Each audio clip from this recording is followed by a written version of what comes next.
خلیفہ کے دربار میں ایک دہریہ آ گیا. دہریہ اسے کہتے ہیں جو لا مذہب ہو، جو کہتے ہیں کہ یہ دنیا خود ہی وجود میں آئی ہے اور خود ہی فنا ہو جائے گی. یہ دہریہ ایک مذہب ہے، ان کا عقیدہ ہے، وہ کسی اللہ کے قائل نہیں. یہ خلیفہ کے دربار میں اگر اس نے آگے خلیفہ سے سوال کیا، اس نے کہا میں مسلمان ہونا چاہتا ہوں. بابا جی خلیفہ بڑا خوش ہوا کہ اچھی بات ہے، کوئی مسلمان ہم سے بھی ہو.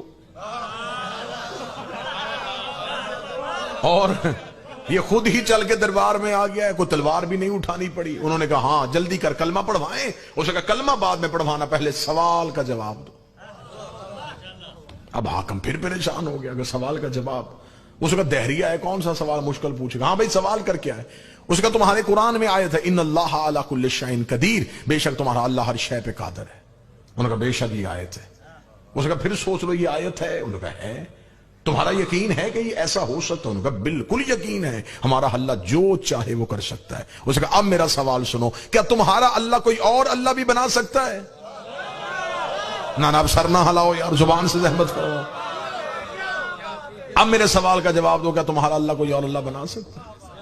بابا جی اگر یہ کہیں کہ نہیں بنا سکتا، وہ کہے گا اللہ کل شیء قدیر کیسا؟ اگر کہیں بنا سکتا، وہ کہے گا وحدہ لا شریک کیسا؟ حکومت پھنس گئی، حاکم پریشان ہو گیا. اس نے وہ درباری مولوی جو تنخواہ پہ رکھے ہوئے تھے وہ اکٹھے کیے. اس نے کہا ہاں بھائی تمہیں تنخواہیں دی جاتی ہیں بیت المال سے، اب جواب دو. انہوں نے کہا جواب لمحوں میں مل سکتا تھا اگر علی کو بلا لیتے. یہ دہریہ یہاں سے شرمندہ ہو کے پلٹ سکتا تھا اگر ہم علی کو بلائیں. حاکم نے کہا میں نے تمہیں پہلے کہا ہے کہ مجھے اسلام علی کے بغیر چاہیے. ہر سوال کے لیے علی کے پاس جائیں، ہر سوال کے لیے علی کے پاس جائیں. تم اس کا کوئی جواب تلاش کرو. انہوں نے کہا پھر جواب تلاش کرنے کے لیے وقت چاہیے. کتنا؟ انہوں نے کہا 3 دن. حاکم نے دہریے سے کہا کہ 3 دن کے اندر تمہیں سوال کا جواب مل جائے گا. دہریہ چلا گیا. 30 دن کو دہریہ دربار میں آ کے کھڑا ہوگا. اس نے کہا لائیں جی سوال کا جواب. یہ باتیں اور ریکارڈ ہیں، تاریخ کا حصہ ہیں. حاکم نے علماء کو بلایا. علماء کو بلا کے ہاں بھائی اس کے سوال کا جواب دو جس کے لیے 3 دن کی مہلت مانگی تھی. جواب تیار ہے؟ انہوں نے کہا جی بالکل تیار ہے. انہوں نے کہا کیا جواب ہے؟ انہوں نے کہا جواب یہ ہے کہ اس کو قتل کیا جائے گا. اس کا جرم، اس کا توہین مذہب، ہمارے اللہ کی توہین. ہمارے مسلمانوں کے دربار میں کھڑا ہو کے پوچھ رہا ہے کہ کیا اللہ کوئی اور اللہ بنا سکتا ہے؟ اس سے بڑھ کے توہین کیا ہوگی؟ سر تن سے جدا کرو. اس نے ہمارے اللہ پہ الزام لگائے. حاکم نے کہا پکی بات ہے یہ سزا اسلامی ہوگی؟ انہوں نے کہا بالکل اسلامی ہوگی. حاکم نے اشارہ کیا، جلاد نے تلوار کھینچی، ننگی تلوار دہریہ کی گردن پہ. اس نے کہہ کے لگانے شروع کیے. حاکم نے کہا کیوں کہہ کے لگا رہا ہوں؟ میں دیکھوں گا کون بندہ مجلس میں جاگ رہا ہے. اس نے کہا کہہ کے کیوں لگا رہا ہوں؟ اس نے کہا تیری بے بسی پہ لگا رہا ہوں. میں جا رہا ہوں، سوال زندہ ہے. آیا میں تو جا رہا ہوں، سوال تو زندہ ہے.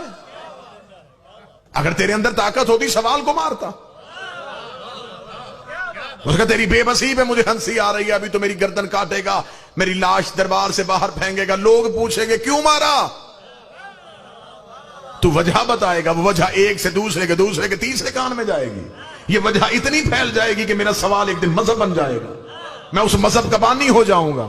جب تک سوال کا جواب نہیں دیا جائے گا تب تک میرا نام زندہ رہے گا.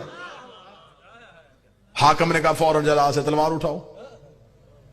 اب مارے تو پھر مرتے، چھوڑے تو پھر مرتے.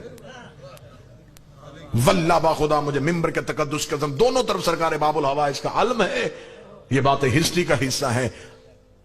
درباری علماء سے کہا گیا کسی طریقے سے دہریے کو واپس بھیجو. انہوں نے کہا پھر ایک ہی طریقہ ہے، آیت قرآن سے واپس لے لیتے. ان اللہ علی کل شیء قدیر کی آیت کو قرآن سے واپس لے لیتے اور کہہ دیتے ہیں یہ آیت قرآن کا حصہ نہیں. ادھر قرآن کی حرمت پہ چھری چلنے لگی. یہ دربار کے کونے سے بوڑھا اٹھ کے کھڑا ہو گیا، اسے دہریے کی کلائی پہ ہاتھ رکھا. آ تجھے اس کے پاس لے کے جاؤں جو وارث قرآن. دہریے نے پلٹ کے اس بوڑھے کا چہرہ دیکھا تو اس کی داڑھی میں نور کی تاریں تھی. اس نے اپنی جھکی ہوئی کمر کو سیدھا کیا تو سینے میں منا اہل بیت کا تمغہ لگا ہوا تھا. آگے آگے سلمان چلا، پیچھے پیچھے دہریہ چلا۔ سلمان اپنی نظروں سے صراط مستقیم کے رستے تعین کرتا ہوا دہلیز امیر المومنین کی جانب بڑھا۔ امیر المومنین کا دروازہ آیا، سلمان نے سر سجدے میں رکھا، اپنی ریش کو علی کی دہلیز کے ساتھ مس کیا۔ رات کے گرے ہوئے نور کے تارے سلمان نے اپنی داڑھی میں سمیٹے۔ السلام علیکہ یا امیر المومنین کہہ کے سلام کیا۔ علی کی آواز آئی، علیکہ سلمان۔ سلمان اکیلا آیا ہے یا دہریہ بھی ساتھ آیا ہے؟ اتنا کہنا تھا یا دہریہ نے پلٹنے کی کوشش کی۔ سلمان نے کہا جواب لے کے واپس کیوں جا رہا ہے؟ اس نے کہا مل گیا جواب، جو ملنے سے پہلے میرا نام جانتا ہے، یہ جواب بھی جانتا ہوگا۔ امیر المومنین گھر سے باہر آئے، سر کے رسول والا امامہ، کاندھے پہ ابو طالب والی ابا، حمزہ کا روب، اسماعیل کا چہرہ لے کے امیر المومنین دروازے کے باہر آئے۔ باہر آ کے تو نے سوال کیا تھا اللہ علی کل شیء قدیر ہے یا نہیں ہے؟ فرمایا بے شک ہمارا اللہ علی کل شیء قدیر ہے۔ تیرا دوسرا سوال یہ تھا کہ کیا وہ اللہ بنا سکتا ہے؟ علی کی آواز ہے وہ ایک نہیں 1000 اللہ بنا سکتا ہے، لیکن وہ جتنے بھی بنائے گا خالق وہی رہے گا، وہ سب مخلوق کہلائے، خالق تو وہی رہے گا نا۔